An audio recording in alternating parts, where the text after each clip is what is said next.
Halo, selamat datang lagi di kelas matematika. Jadi hari ini kita akan membahas mengenai induksi matematika. Sudah siap belajar? Yeay! Nah, berikut adalah tujuan pembelajaran hari ini. Jadi setelah mengikuti pembelajaran induksi matematika, kalian diharapkan mampu yang pertama, mengamati dan mengidentifikasi fakta pada metode pernyataan matematis dengan menggunakan induksi matematika.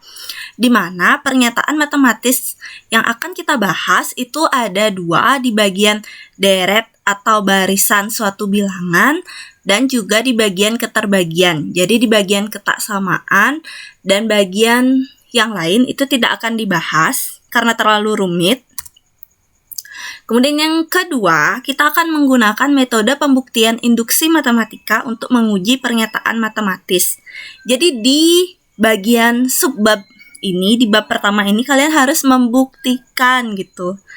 Nah, saya akan membantu kalian untuk membuktikan bagaimana sih caranya menguji kebenaran pernyataan dalam matematika.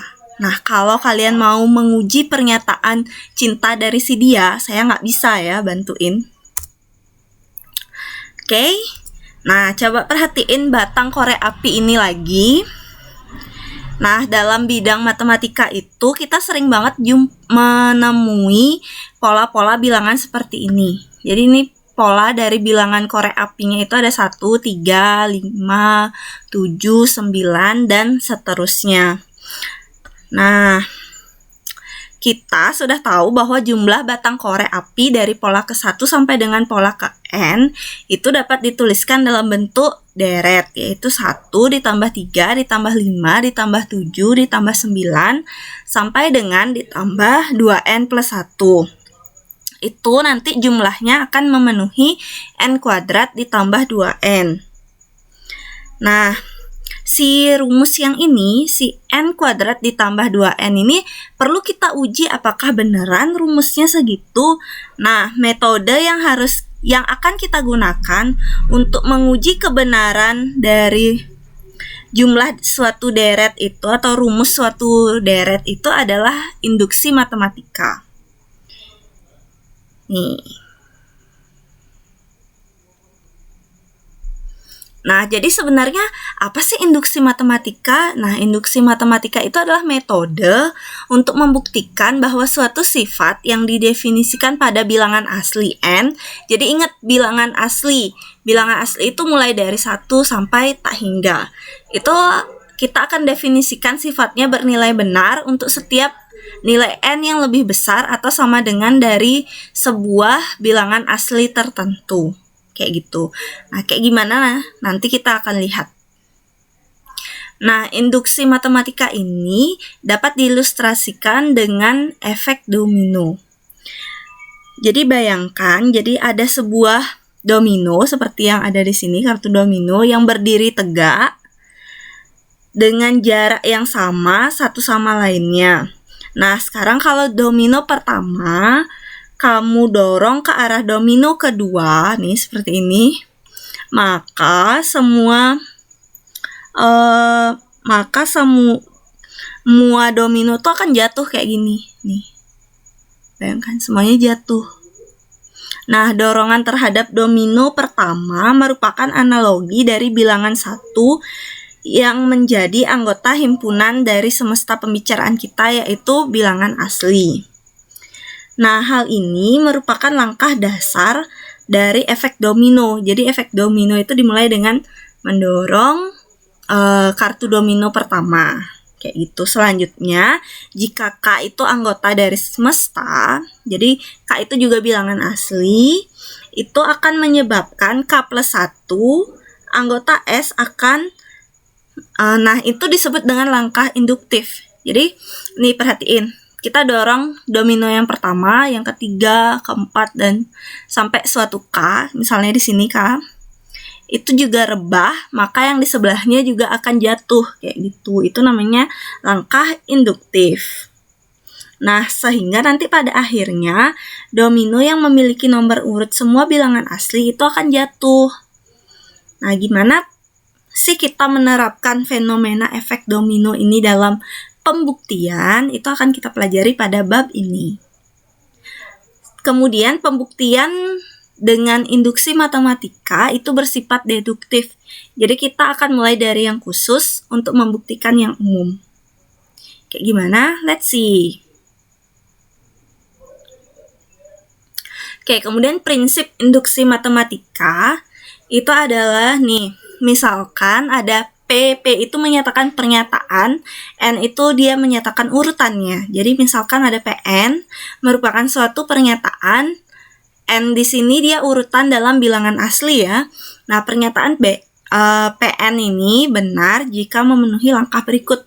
Jadi langkah awal atau basis step itu kita harus tunjukkan PN benar untuk N sama dengan 1 atau N tertentu yang diminta sama soal. Misalnya dia ada ketentuan untuk N lebih dari sama dengan 3, jadi pakai itu. Kalau dia nggak ada, kalian mulai aja dari N sama dengan 1. Yang kedua, itu namanya langkah induksi atau induction step. Itu kalian harus asumsikan kalau PN benar untuk N sama dengan K, kemudian kita harus buktikan PN juga benar untuk N sama dengan K plus 1. Jadi, ya, caranya cuma ada 2 langkah ini aja.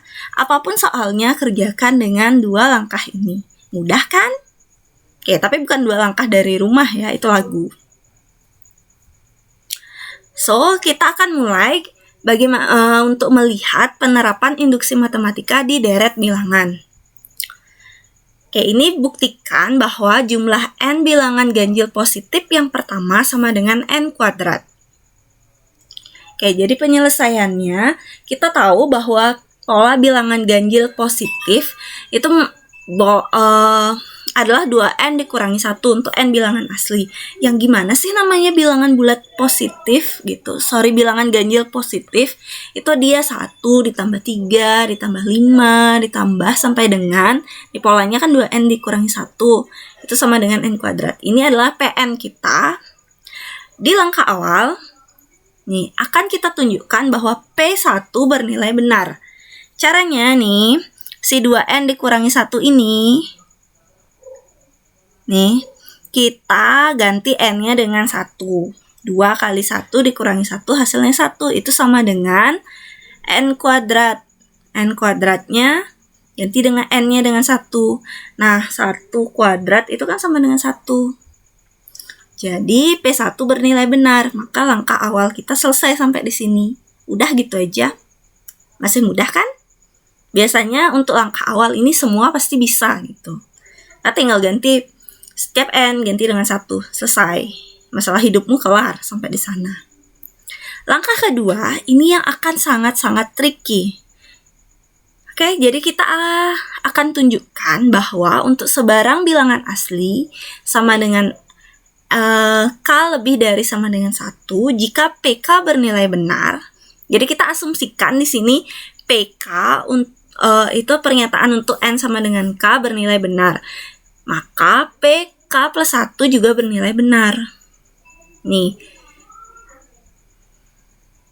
PK-nya itu adalah 1 ditambah 3 ditambah 5 ditambah 7 sampai dengan ditambah 2K dikurangi 1 sama dengan K kuadrat. Ini PK, tinggal ganti N-nya pakai K gitu aja. Semudah itu. Nah, selanjutnya kita akan tunjukkan bahwa untuk N sama dengan K plus 1, maka pernyataan K plus 1 juga bernilai benar. Nih, pernyataan K plus 1-nya, ini kalian tinggal ganti. Ini kan untuk 2K plus 2K dikurangi 1 ditambah. Jadi kalian harus tambahkan dengan ganti ini sekarang si K-nya dengan K plus 1. Kemudian ini kan K kuadrat, ganti dia dengan K plus 1 kuadrat. Udah gitu aja. Nah, karena PK itu kan pernyataan yang benar, maka dari ruas kiri, si 1 ditambah 3 ditambah 5 ditambah 7 ditambah 2K dikurangi 1 ditambah 2 kali K plus 1 dikurangi 1. Jadi ini si K yang di sini ganti dengan K plus 1. Harus dikurung kayak gini. Ini hasilnya dari ruas sebelah sini sampai di sini kan adalah pernyataan PK ya. Nanti sekarang kita tambah dengan 2 kali K plus 1 dikurangi 1. Ini kan si PK, nih PK, dia nilainya adalah K kuadrat. Nih, makanya di sini dapat K kuadrat karena nilai ini ganti dengan K kuadrat ditambah. Sekarang ini 2-nya kamu kali pelangi ke dalam. 2 kali K, 2K, 2 kali 1, 2 dikurangi 1. Ini enggak dikali 2 ya, karena yang dikali 2 cuma yang dalam kurung. Maka kita akan peroleh K kuadrat ditambah 2K ditambah 1. Nah, bentuk ini bisa kita cari faktornya, yaitu K plus 1 kuadrat. Gimana cara nyarinya? Kalian bisa cari suatu bilangan yang hasil kalinya itu adalah 1, kalau dijumlahin hasilnya 2. Kayak gitu. Atau bisa gunakan saja kalkulator atau tanya Uncle Google, pasti ketemu. Nah, kedua ruas dari PK plus 1 sudah sama kan? Nih. Jadi ruas yang tadi sebelumnya, maka PK plus 1 bernilai benar. Jadi langkah induktif kita selesai sampai di sana. Nah, karena langkah awal dan langkah induktif sudah selesai, maka menurut prinsip induksi matematika terbukti bahwa 1 ditambah 3 ditambah 5 ditambah 7 sampai dengan ditambah 2n dikurangi 1 sama dengan n kuadrat untuk sebarang bilangan asli n lebih dari sama dengan 1, maka kita bisa simpulkan bahwa jumlah n bilangan ganjil positif yang pertama sama dengan n kuadrat. Dengan n itu adalah bilangan asli. Kayak gitu. Udah selesai. Kalian harus coba sendiri. Nah, sekarang kita akan melihat penerapan induksi matematika pada keterbagian. Jadi kita belajar dulu konsep keterbagian. Nah, contohnya dasarnya aja deh. Kita lihat 12. 12 itu habis dibagi 4. Karena ada 3 yang kalau kalian kali 4 hasilnya 12. Kayak gitu. Nah, sementara 12 itu tidak habis dibagi 5. Karena kan 5 kali 2 itu 10. Jadi untuk mencapai 12 itu masih bersisa lagi 2. Jadi di C12 itu tidak habis dibagi oleh 5, atau bisa dibilang 12 tidak terbagi oleh 5. Kayak gitu. Nah, suatu bilangan A dikatakan habis membagi bilangan B jika dan hanya jika terdapat suatu bilangan M sehingga A kali M sama dengan B. Sama kayak tadi 3 kali 4 hasilnya B. Kayak gitu, B-nya 12. Nah, pernyataan A habis dibagi B itu juga bersinonim dengan A itu kelipatan B. B itu adalah faktor dari A. Kemudian B itu membagi A. Kayak gitu. Nah, apabila P habis dibagi A serta Q habis dibagi A, sehingga P plus Q juga habis dibagi A. Misalnya, 4 kan habis dibagi 2. Kemudian 6 habis juga dibagi 2. Maka 4 tambah 6 juga akan habis dibagi 2. 4 tambah 6 kan 10. Nah, 10 juga habis dibagi 2. Kita akan gunakan konsep-konsep ini untuk menyelesaikan permasalahan di bagian induksi matematika dengan keterbagian. Ini contohnya, gunakan induksi matematika untuk membuktikan 11 pangkat n dikurangi 6 habis dibagi 5 untuk setiap n bilangan asli. Penyelesaiannya, jadi kita misalkan PN-nya, pernyataan ke n-nya adalah 11 pangkat n dikurangi 6 habis dibagi 5. Untuk n itu bilangan asli. Langkah awalnya, pertama kita tunjukkan bahwa P1 itu benar. Nih, tinggal ganti n-nya dengan 1. 11 pangkat 1 dikurangi 6. 11 pangkat 1 kan 11. 11 dikurangi 6 hasilnya 5. Nah, 5 habis dibagi 5. Karena 5 itu sama dengan 5 kali 1. Kayak gitu. Jadi, dengan demikian P1 habis dibagi 5, maka langkah awal kita sudah selesai. Langkah induksinya, yang pertama, kita harus asumsikan bahwa PN untuk N sama dengan K juga benar untuk setiap K anggota bilangan asli. Nah, kita dapat nyatakan 11 pangkat K dikurangi 6 itu habis dibagi 5. Maka dapat dimisalkan ada suatu bilangan M anggota bilangan asli sedemikian sehingga 11 pangkat K dikurangi 6 itu sama dengan 5 kali M. Nah, atau kita bisa nyatakan 11 pangkat K itu sebagai 5M ditambah 6. Selanjutnya, kita akan buktikan PN itu untuk N sama dengan K plus 1 juga benar, sehingga PK plus 1 sama dengan 11 K plus 1 dikurangi 6 habis dibagi 5. Nah, bentuk 11 pangkat K plus 1 dikurangi 6 itu bisa kita jabarkan menjadi 11 pangkat K kali 11 dikurangi 6. Ingat sifat A pangkat M plus N. Itu sama dengan A pangkat M kali A pangkat N. Makanya dari 11 pangkat K plus 1 bisa berubah, bukan jadi Power Rangers atau Satria Baja Hitam, tapi berubah jadi 11 pangkat K kali 11. Nah, tadi kita nyatakan kalau 11 pangkat K itu adalah 5M ditambah 6. Ini tinggal ganti. Kali 11, kemudian dikurangi 6. Langkah selanjutnya kita kali pelangi. Nih, 5M kali 11, kita punya 55M. 6 kali 11 jadi 66, dikurangi 6. Ini nggak usah dikali sih, negatif 6-nya nggak usah diajak. Biarin aja dia, bukan geng soalnya. Maka kamu akan peroleh 55M ditambah 60. Kemudian 55 sama 60 itu kan ada perkalian 5-nya ya.